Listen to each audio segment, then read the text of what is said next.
मैं जीवित प्रसाद।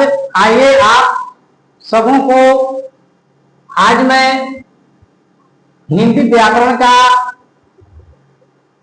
जो चैप्टर है जिसका नाम है कारक, उसी के बारे में बतला रहा हूं।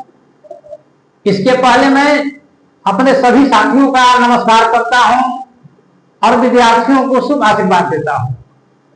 आइए समझते हैं हम लोग कारक क्या होता है। ऊपर मैंने बोर्ड पर लिखा है कारक। कारक क्या होता है हिंदी व्याकरण में, यही समझना है। यहां पर मैंने परिभाषा लिखा है कि क्रिया के साथ जिसका सीधा संबंध होता है, इसका परिभाषा एक और तरीका से देते हैं। क्रिया के उत्पत्ति में जो सहायक होता है या क्रिया के साथ जिसका सीधा संबंध होता है उसे कारक कहते हैं। कारक हिंदी में 8 प्रकार के होते हैं संज्ञा के लिए, लेकिन सर्वनाम के लिए 7 प्रकार के होते हैं। जब सर्वनाम की बात की जाएगी तो उसके लिए कारक 7 प्रकार के होते हैं और किसी संज्ञा के लिए 8 प्रकार के होते हैं। इसलिए हम लोग कारक का 8 भेद पढ़ते हैं। सबसे पहला है कर्ता कारक, जिसको मैंने लाल पेन से चिन्हित कर दिया हो। दूसरा है कर्म कारक, करण कारक, संप्रदान कारक, अप्रदान कारक, संबंध कारक, संबोधन कारक। तो संबोधन कारक जो होता है संज्ञा के लिए होता है, लेकिन सर्वनाम के लिए नहीं होता है। यहां पर मैंने सभी कारकों का चिन्ह लिख करके रख दिया। आइए कर्ता कारक के बारे में समझते हैं। कर्ता कारक का चिन्ह देखिए ने और शून्य, यानी कि कभी कभी हिंदी के वाक्य में कर्ता के बाद ने लिखा रहता है, कभी ने नहीं लिखा रहता है। तो जहां पर ने नहीं लिखा रहेगा वहां पर कर्ता का शून्य चिन्ह माना जाता है। इसका परिभाषा होता है कि जो काम करता है, जो कोई काम को करता है उसे कर्ता कारक कहते हैं, यानी कि करने वाला को कर्ता कारक कहते हैं। जैसे राम आम खाता है, यहां पर राम जो है आम खाने का काम करता है, और यहां पर देखिए यहां पर कर्ता कारक का चिन्ह नहीं लगा हुआ है। इसका मतलब कि यहां पर राम के बाद कर्ता का शून्य चिन्ह है। अगर यही कहा जाएगा कि राम ने आम खाया था, तब यहां पर कर्ता का ने चिन्ह आ जाएगा। उसी प्रकार से देखिए कर्म कारक, कर्म कारक का चिन्ह होता है को और शून्य। कर्म कारक का जो चिन्ह होता है को और शून्य होता है। इसका परिभाषा है क्रिया का फल जिस पर पड़ता है या क्रिया का प्रभाव जिस पर पड़ता है, या कर्ता क्रिया को करते समय जिसको अपना लक्ष्य बनाता है या जिसको अधिक चाहता है उसे हम कर्म कारक कहते हैं। यहां पर मैंने लिखा है कि क्रिया का फल जिस पर पड़ता है। ये जो मैंने बोर्ड पर लिखा है, इसके अलावा और भी इसका परिभाषा दूसरे तरह से दिया जाता है, जो कि मैंने बतलाया है अभी कि क्रिया करते समय कर्ता जिसको अपना लक्ष्य बनाता है या क्रिया का फल जिस पर पड़ता है या क्रिया का असर या प्रभाव जिस पर पड़ता है उसको हम लोग कर्म कारक कहते हैं। उदाहरण के लिए मैंने यहां पर लिखा है सीता भात पकाती है। देखिए सीता पकाते समय किसको पकाती है, तो भात को पकाती है, यानी कि यहां पर भात के बाद कोई चिन्ह नहीं आया है। इसका मतलब कि यहां पर शून्य चिन्ह आएगा। शून्य चिन्ह है यहां पर। सीता भात को पकाती है या सीता भात पकाती है, एक ही बात हुआ। यहां पर देखिए करण कारक है। करण कारक का चिन्ह होता है से और के द्वारा। क्रिया जिस साधन से होती है उसे करण कारक कहते हैं। जब हम कोई काम करते हैं और जिसके सहारा करते हैं, जिसके माध्यम से करते हैं, जिसका सहारा लेते हैं, उसको हम लोग करण कारक कहते हैं। इन्हीं उसको हम लोग करण कारक में समझते हैं।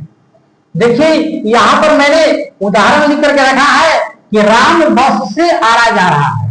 राम आना जाने का काम कर रहा है, लेकिन उसका साधन क्या है? तो बस है। बस से तो बस को हम लोग करण कारक में समझेंगे। हम लोग आंख से देखते हैं, हम लोग देखने का काम करते हैं, लेकिन किसके माध्यम से करते हैं? किसके सहारे से करते हैं? किस साधन से करते हैं? तो आंख से करते हैं। तो आंख हमारा करण कारक में समझा जाएगा। आम राम के द्वारा खाया जाता है, आम खाया जाता है। देखिए ये जो है ना कर्मवाच्य है,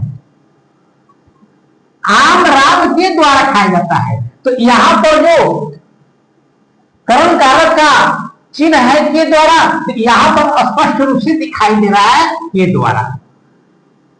उसी प्रकार से देखिए संप्रदान कारक, इसका भी चिन्ह होता है को और के लिए होता है। इसके लिए मैंने परिभाषा लिखा है कि जिसके लिए कोई क्रिया की जाती है। जब हम कोई काम किसी के लिए करते हैं तो हम लोग उसको संप्रदान कारक में समझते हैं, उसी को संप्रदान कारक कहते हैं। जिसके लिए कोई क्रिया की जाती है उसे संप्रदान कारक कहते हैं। जैसे मोहन धोबी को कपड़ा देता है। अब देखिए मोहन कपड़ा देने का काम, देने का काम करता है। मोहन कपड़ा देने का काम करता है, लेकिन किसको देने का काम करता है? तो धोबी को। तो धोबी को इसमें हम लोग संप्रदान कारक में कहेंगे। मैं अपने भाई के लिए यह किताब खरीद रहा हूं, मैं किताब खरीदने का काम कर रहा हूं, लेकिन किसके लिए? अपने भाई के लिए। अपने भाई के लिए तो देखिए यहां पर भाई जो है संप्रदान कारक में है। अप्रदान कारक का चिन्ह से होता है, लेकिन अलगाव के लिए होता है, अलग होने के अर्थ में होता है। तो यहां पर देखिए इसका परिभाषा, जब कोई वस्तु या व्यक्ति एक दूसरी वस्तु या व्यक्ति से अलग होती है या होता है तो उसे हम लोग अप्रदान कारक कहते हैं। जैसे कि कोई एक वस्तु है एक दूसरी वस्तु से अलग होती है, या कोई एक व्यक्ति है एक दूसरे व्यक्ति से अलग होता है, जुदाई होता है, अलग होता है, तब हम लोग उसे अप्रदान कारक में समझते हैं और उसे अप्रदान कारक कहते हैं। उदाहरण से आप लोग समझिए, पेड़ से पत्ते गिरते हैं, गिरने का काम कौन करते हैं? तो पत्ते। लेकिन कहां से गिरते हैं? पेड़ से गिरते हैं, यानी कि पेड़ से पत्ते अलग होते हैं, इसलिए पेड़ को हम लोग अप्रदान कारक में कहेंगे। हिमालय से गंगा हिमालय से निकलती है, गंगा निकलने का काम करती है, लेकिन किसको छोड़कर? तो हिमालय को छोड़कर, यानी कि हिमालय से अलग होती है।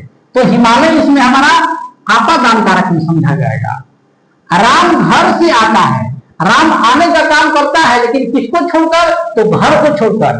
घर से आता है, घर से अलग होता है, इसलिए घर को हम लोग अप्रदान कारक में कहेंगे। संबंध कारक का चिन्ह देखिए, का के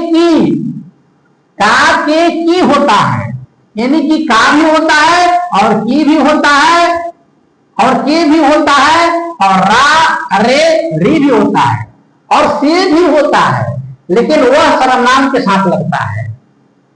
जब किसी को एक दूसरे से संबंध बतलाया जाता है, यानी कि जब किसी वस्तु या किसी व्यक्ति को एक दूसरे से रिलेशन बतलाया जाएगा, संबंध बतलाया जाएगा, तब उसे हम लोग संबंध कारक कहते हैं। जब किसी को दूसरे से संबंध बतलाया जाता है तो उसे संबंध कारक कहते हैं। जैसे उदाहरण से आप लोग समझिए, राम श्याम का भाई है, राम भाई होने का काम करता है, लेकिन किसका? श्याम का, इसलिए श्याम इसमें संबंध कारक में माना जाएगा। और श्याम के बाद ही देखिए संबंध कारक का चिन्ह लगा हुआ है। सीता गीता की बहन है, सीता बहन है, लेकिन किसकी है? गीता की है, तो गीता इसमें संबंध कारक में है।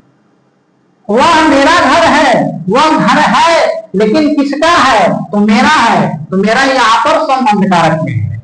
यह मेरी कलम है, यह कलम तो है, लेकिन यह कलम किसकी है? तो मेरी है, तो मेरी संबंध कारक में समझा जाएगा।